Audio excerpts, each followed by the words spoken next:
है कि तट के आसपास इस वीडियो नदी के ठीक किनारे कभी भी एक अच्छा सफल बोरवेल पॉइंट नहीं मिलता है। इंसान ने अपना घर छाप दिया उससे, तो वैसा भी नहीं कि थोड़ा सा भी ऐसा मूवमेंट हो तो हमें समझ आए कि चलो किस दिशा में आगे हो जाए, ऐसा भी कुछ खास है नहीं। मुझे प्रॉमिस करें कि अपने खेत के चारों तरफ, आपकी खेत की जो मेड़ है उसमें चारों तरफ बड़े बड़े पेड़ लगाएं, फलदार पेड़ लगाएं।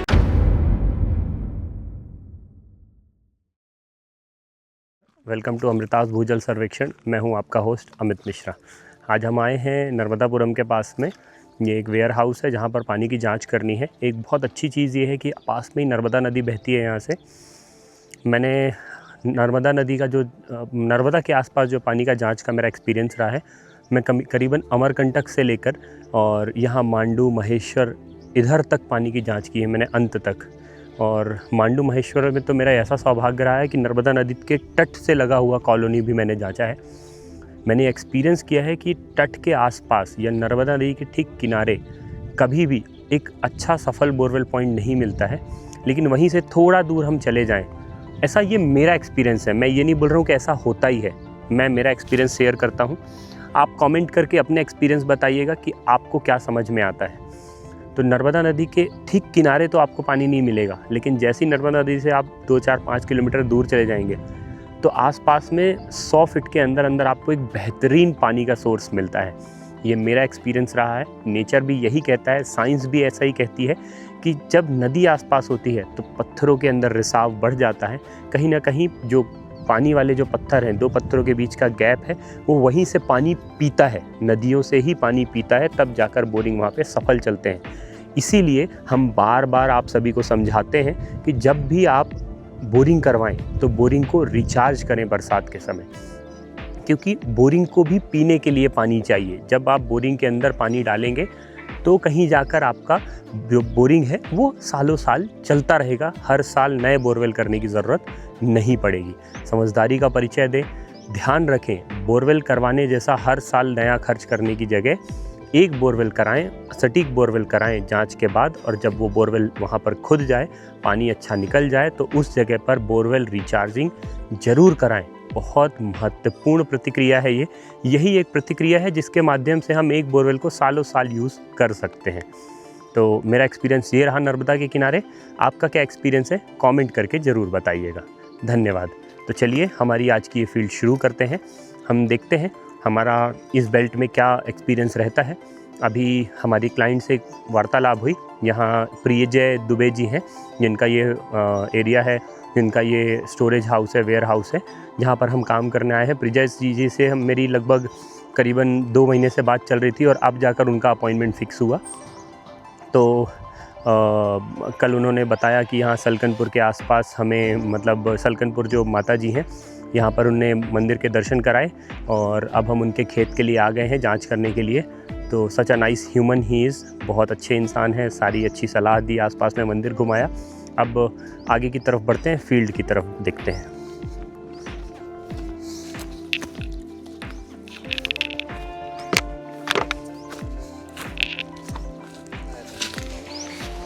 पीली पन्नी, ये हरा हरा जो दिख रहा है, यहीं पे पास उधर। अच्छा हाँ, वो दिख रहा है वो। हाँ, इधर भी एक कराया था। तो ये वाला तो बहुत ही जम के फेल हुआ था इधर। मतलब धूली उड़ी थी। हाँ, धूली उड़ी थी। वो खुद ही बोला 150 फीट के करीब ले गया था। हाँ, करके ले भैया मत करो। जबकि जहाँ पे अपने को 150 फीट पे जो पानी मिला, बाकी इसमें दिक्कत नहीं आ रही थी खोदने, वो तो अपन ने मना कर दिया था उसको। ओके, देखो आप ये है कि बरसात पानी चलता रहता है इसमें, क्यों 1 इंची पानी है। गर्मी भी मतलब सड़ी गर्मी वो मार्च में नहीं है ना शायद से। 1 इंची पानी 12 महीने चलता है। 1 इंच पानी 12 महीने चलता है। बरसात के समय पर ये पानी बढ़ जाता है, गर्मी आते आते ये पानी 1 इंच रह जाता है। अपने कभी टेस्ट नहीं किया गर्मी में। हाँ, मतलब अपन ने वैसे एक ही मोटर डाली तो एक ही मोटर जब चली अपन ने टेस्ट करके नहीं देखा कि बारिश में कितना बढ़ा। हाँ, मतलब बारिश में बड़ी मोटर नहीं डाली आपने। हाँ, समझ एक बार क्या था पिछले साल के कभी की एक बात है, जब इसमें पीले पीले पानी आ गया था एक बार इसमें। हाँ, वो एक बार आया था, गर्मी में आया था। वो क्या है, गर्मी में कि बरसात में? गर्मी में ही आ गया था, पीला पानी आ गया था। मतलब यहाँ पे आसपास 15 लाइमस्टोन, 15 जून के करीब मानसून आता है, 18 जून के करीब। तो बरसात हो गई थी क्या पहले? ना ये वेयरहाउस भी चल रहा होगा ना टाइम। तब कैसे बोल सकते हैं, ये बरसात होती तो हो सकता था कि आसपास में वो चूना हो, चूना मिट्टी हो, इसमें ऐसा लाइमस्टोन निकलता है क्या, चूना वाला पत्थर निकलता है? नहीं, पीली वाली वो निकलती है। तो वो क्या होता क्या है, जब पानी उस परत से रिस कर बोरिंग के अंदर आता है तो पीली मिट्टी आती है। हमारा भी जिस तरफ गांव है वहाँ पे अंकल ऐसा है कि जितना आप बोरिंग करेंगे ना उतनी ही रेत निकलेगी। मतलब और इंदौर के आसपास तो एक ऐसा एरिया है कि शायद वीडियो भी देखी होगा आपने, वो खेत में ऐसी परिस्थिति है कि उन्होंने बोरिंग के साथ साथ बोरिंग क्या किया, जैसे ये बोरिंग किया यहाँ पर कुआँ किया और एक साड़ी या कपड़ा बांध दिया। अब क्या कर रहे थे, जो बोरिंग से पानी निकल रहा था तो बोरिंग से पानी निकलता था साड़ी में आता था और पानी छन कर ऊपर से ओवरफ्लो होकर उसके अंदर चला जाता था और रेत उसके, तो उतनी रेत उनने निकाल ली थी कि अंकल पूरा घर छाप लिया था उनने, इतनी रेत निकाल ली थी। तो मतलब बहुत ऐसे एक्सपीरियंस सुनने को मिलता है कि आपको लगेगा कि मतलब क्या चीज़ चल रही है। मतलब आप सोचो इतनी रेत निकली उस बोरवेल के अंदर से कि इंसान ने अपना घर छाप दिया उससे। तो ऐसी चीज़ें भी हो जाती हैं। देखते हैं पहले इस बोरवेल में क्या है, जैसा आप कह रहे हैं वैसा कुछ है कि नहीं। अच्छा, ये एक प्रतिक्रिया करने से अंकल ये समझ में आ जाता है कि हमारी मशीन और आपकी बातें मैच हो रही हैं कि नहीं हो रही हैं। उससे हमारे झूठ सच का भी पता चल जाता है कि हम कितना सच बोल रहे हैं, हम कितना झूठ बोल रहे हैं। आपको ये अंदाज़ा लग जाता है कि हमारी चीज़ें उतनी सटीक हैं या नहीं है। तो ये काम हम सिर्फ इसलिए करते हैं ताकि हमें ये अंदाज़ा लग जाए कि आपने जो पुराना काम कर रखा है वो कितना सटीक है या हमारी आपकी चर्चा जो है वो कितनी मैच हो रही है। तो उससे रिज़ल्ट का अंदाज़ा लगता है।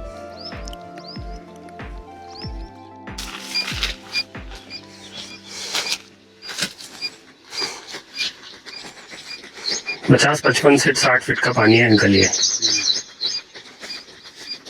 मतलब जिससे उसको स्टोर करना पड़ेगा, वो स्टोर करके पानी पंप हो रहा है, इसलिए आपका 1 इंच पानी चल रहा है, वो भी नहीं चले। हाँ, कोई भी हम नीचे जब गहराई पे टेस्ट कर रहे थे तो नीचे कहीं भी कुछ भी नहीं दिखा। ये देखिए, जैसे ही मैं इससे नीचे की डेप्थ देखता हूँ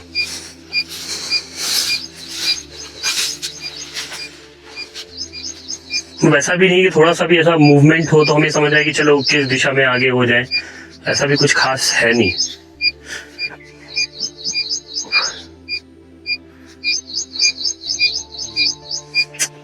कराया था एक इधर का ही कराया था। ओके।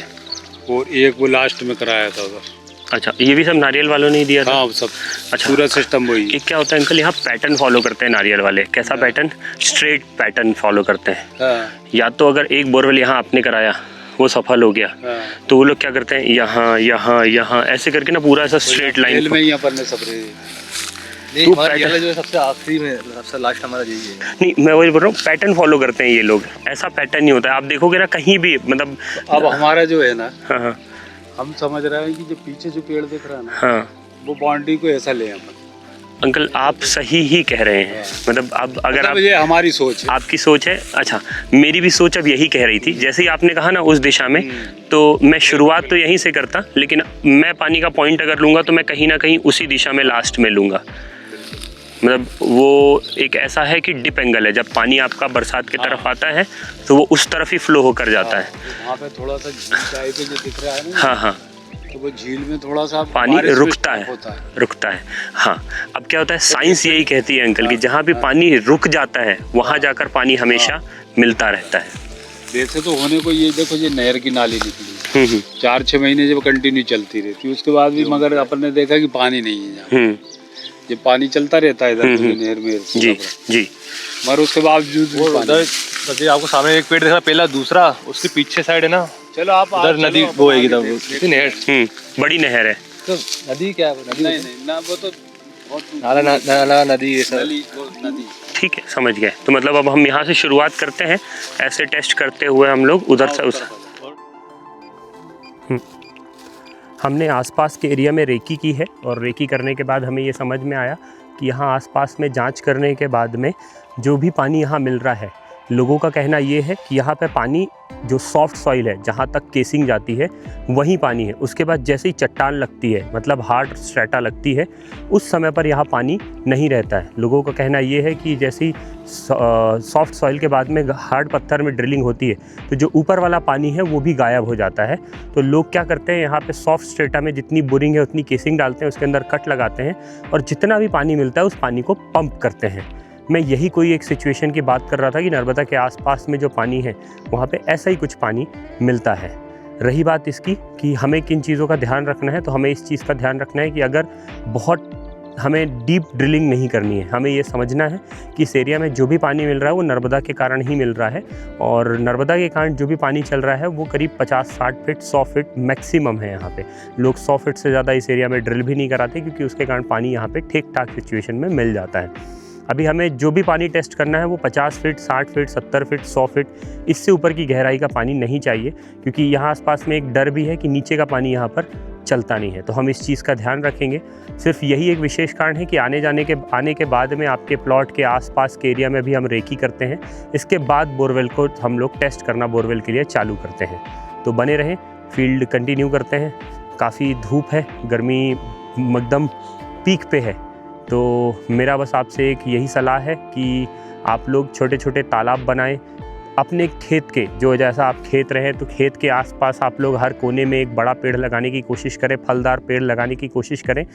वो फलदार पेड़ आपको नहीं, आपके आने वाली जनरेशन को, आने वाली जो पुश्त है उनको फ़ायदा देगा, क्योंकि फलदार पेड़ कभी भी आपको फल नहीं देता, आने वाली पुश्तों को फल देता है। तो अगर आप चाहते हैं कि आने वाली पुश्त आपकी तारीफ़ करे, ये समझें कि आपने कुछ अच्छा उनके लिए किया है, तो वो आपको करना पड़ेगा ताकि लोग आपको जानें।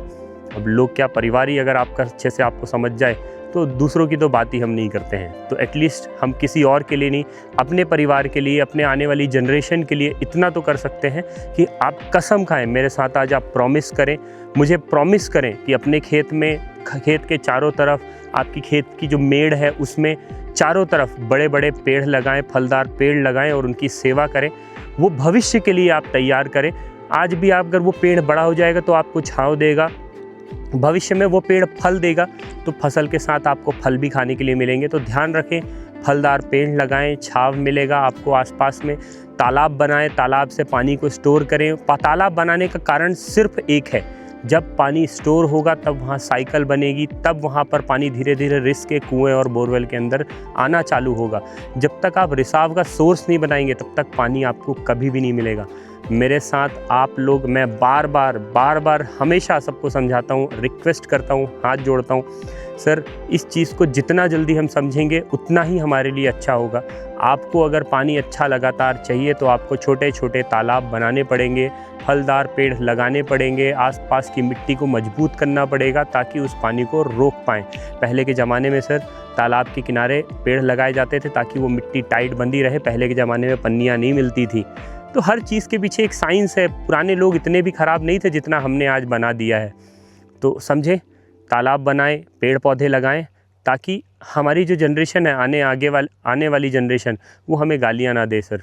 तो बने रहें, फील्ड कंप्लीट करते हैं।